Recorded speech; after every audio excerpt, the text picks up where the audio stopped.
In the Equinox expansion, we want to make Nullsec space have more meaning for players. This is a combination of allowing you more customization options for content and activities, as well as creating topology. Planets in a star system will now be integral to the function of that system, and how useful the system is strategically. The Upwell consortium has been a huge part of Nullsec since the introduction of citadels in 2016. Now, we're proud to be presenting the next steps in transforming Nullsec from a space you live into a home, providing more tools and content to allow the inhabitants to shape the space to their needs, by improving mechanisms, streamlining ownership, and allowing more customization options for activities and content within your empires. We're creating the foundations for the future of Nullsec, a space that means and matters more to you. With the Equinox suite, Upwell is introducing major new structures: the Orbital Skyhook, Sovereignty Hub, and metox Moondrill. From a UI perspective, our focus is on enhancing in-space interactions, reducing friction, and ensuring smooth usability when engaging with these structures. With dedicated in-space UI, you can seamlessly deposit fuel and hack objectives, all while accessing crucial information at a glance.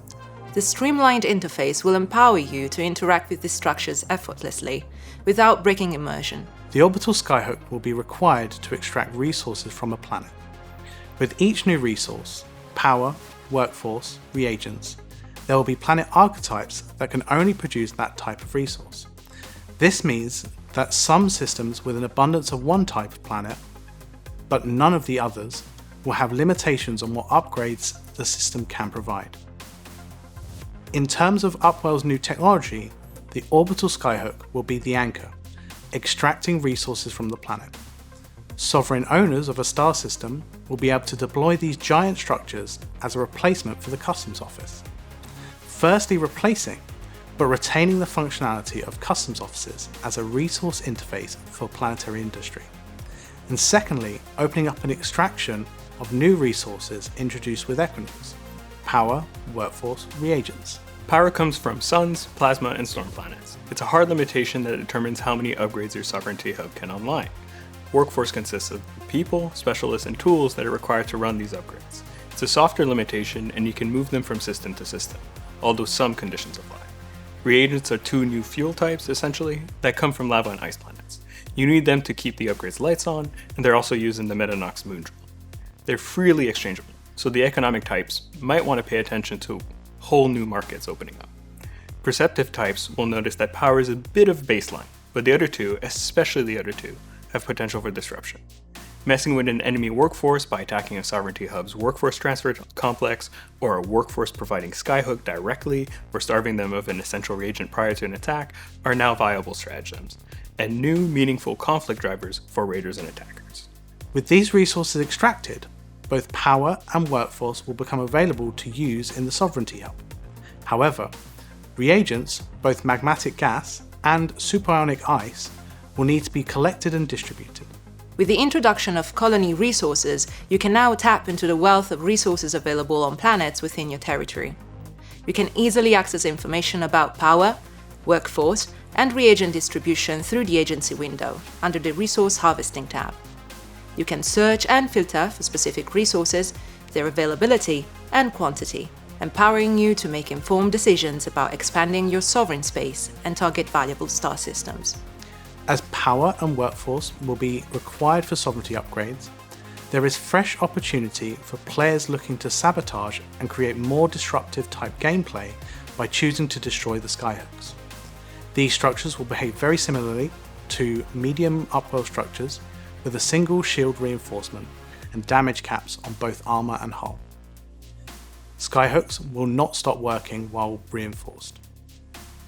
We've also created a new form of hit and run gameplay around these structures by allowing you to hack the structures in the style of an ESS heist, which will allow you to steal resources from them and sell them off.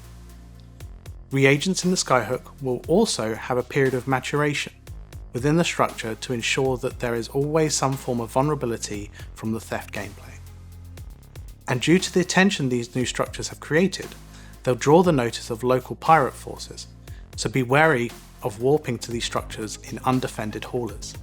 The concept behind the introduction of the Sovereignty Hub is to refresh and enhance the existing sovereignty management and system upgrade mechanics, and gameplay in player-controlled Nullsec by replacing the existing sovereignty structures, the territorial claim unit and the infrastructure hub, with a brand new central management structure called the sovereignty hub.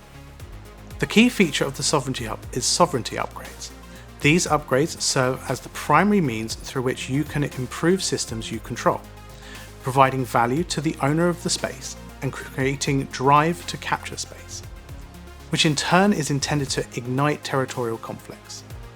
Sovereignty upgrades currently exist in-game, however these new upgrades will offer more meaningful choices, renewing your passion for controlling space while creating interesting choices about how best to utilize and specialize the systems you own.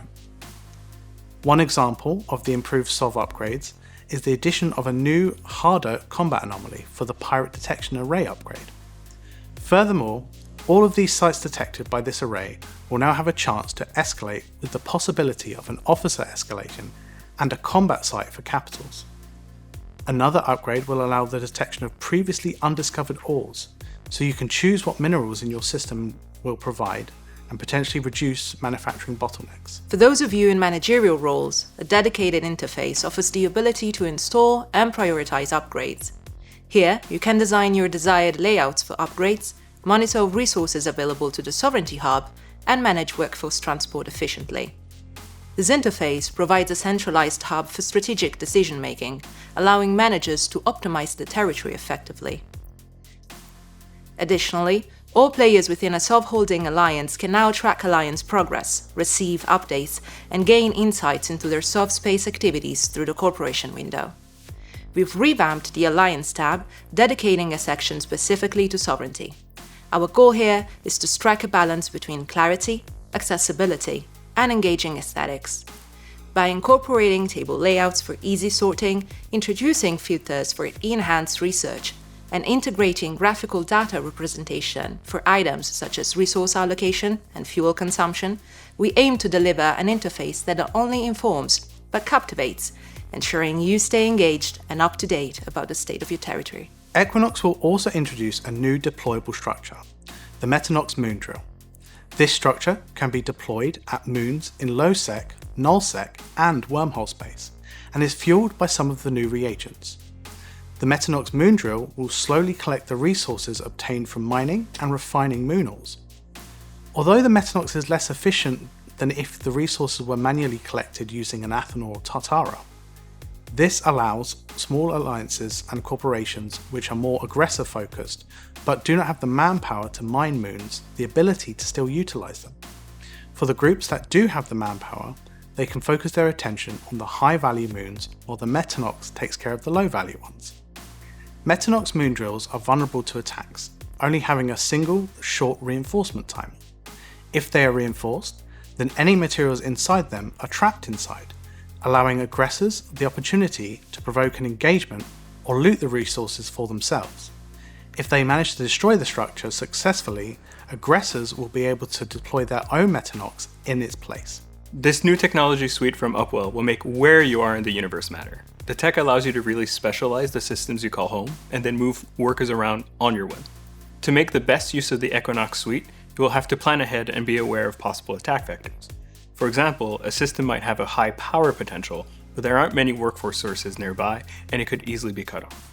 Would you rather that scenario? Or a little hub in a corner that won't be as good, but more easily defensible? Also, which systems will specialize in what types of upgrades? If you can't have them all in one place, how will you lay them out?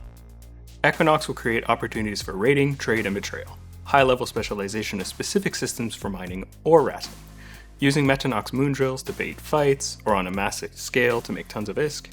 Players will be able to tweak systems to appease their needs, like specifically mining isogen. I'm a sneaky wormholer type, so getting lucky attacking someone who got a little too greedy with an unattended metox, or getting out of W space and seeing a reagent skyhook ripe for a little raiding. Yeah, that's what I'm excited about. There is so much I'm looking forward to. Redefining what makes a system valuable, giving you exciting new tools to transform your space the way you want to, and of course adding more conflict drivers for groups of all sizes. We can't wait to see what you do with them.